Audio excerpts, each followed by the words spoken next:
પણ એમને પૈસા માટે પ્રવૃત્તિ કરવાની કોઈ ઈચ્છા નથી.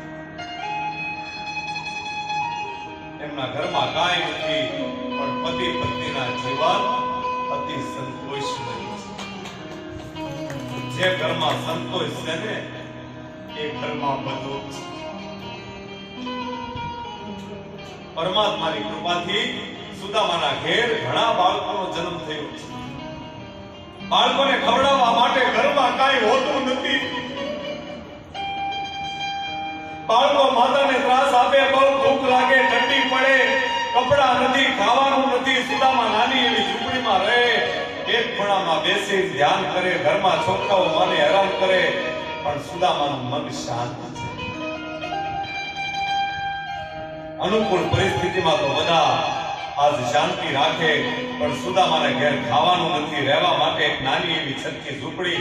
તડકો અને વરસાદ આવે, સદા મહારાજ શાંતિથી નારાયણનું ધ્યાન કરે છે.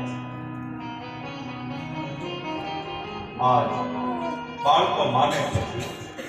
માનું હૃદય સુશીલા પરમાત્માને કહે છે કે હે પરમાત્મા,